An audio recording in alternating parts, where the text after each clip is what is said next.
बहुत पुरानी बात है। एक गांव में शेखर नाम का एक व्यक्ति रहता था। वो बड़ा मेहनती था, किंतु गांव में कोई रोजगार नहीं था।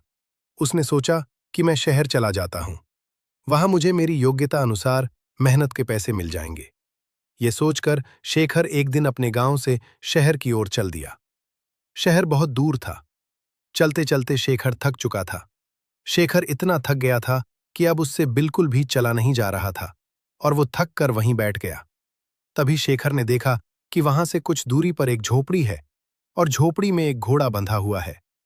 शेखर ने सोचा, क्यों ना इस घोड़े को किराए पर ले लूं और इसी से शहर चला जाता हूं।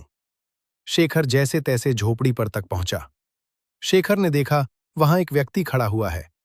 शेखर समझ गया कि यह अवश्य ही घोड़े का मालिक है। शेखर उस व्यक्ति से बोला, मुझे आगे शहर में जाना है और शहर यहां से कई किलोमीटर दूर है। मैं बुरी तरीके से थक चुका हूं, तो क्या मैं आपका घोड़ा ले सकता हूं? इस पर घोड़े का मालिक झुंझलाते हुए बोला, तुम्हें क्या मैं घोड़ा ऐसे ही दे दूं? शेखर बोला, मैं आपसे घोड़ा फ्री में नहीं लूंगा। इसके बदले मैं आपको घोड़े का किराया दूंगा। घोड़े का मालिक बोला, मैं तुम्हें घोड़ा किराए पर तो दे सकता हूं, किंतु मुझे अभी दूसरे गांव जाना है। अगर तुम मुझे उस गांव तक छोड़ दो तो मैं ये घोड़ा तुम्हें किराए पर दे सकता हूं। शेखर झट से तैयार हो गया।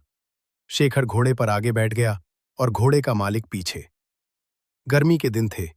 बहुत तेज धूप थी। दोनों चलते चलते थक गए और पसीने से तरबतर हो गए। शेखर बोला, बहुत तेज गर्मी है और थकान भी बहुत हो रही है।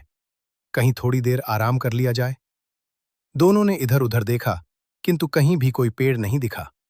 तभी शेखर घोड़े से उतरा और घोड़े के ही छांव में बैठ गया। शेखर थोड़ी देर ही घोड़े की छांव में आराम कर पाया था कि ये सब देखकर घोड़े का मालिक बुरी तरीके से जल गया।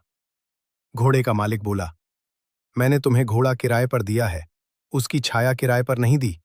तुम हटो यहां से। इस छाया पर मेरा अधिकार है और मैं यहां आराम करूंगा। ये सुनकर शेखर बोला, महानुभव, आप ये कैसी बात कर रहे हैं? मैंने अगर घोड़ा किराए पर लिया है तो उसकी छाया पर भी मेरा ही अधिकार है। अगर आप चाहें तो आप भी इस छाया में मेरे साथ बैठकर आराम कर सकते हैं। लेकिन घोड़े का मालिक बड़ा जिद्दी था। वो बोला, नहीं नहीं, इस छाया पर सिर्फ और सिर्फ मेरा अधिकार है और मैं ही इसकी छांव में बैठूंगा। तुम हटो यहां से। इतनी छोटी सी बात पर दोनों में जोर जोर से बहस होने लगी और बात तू मैं से हाथापाई पर आ गई।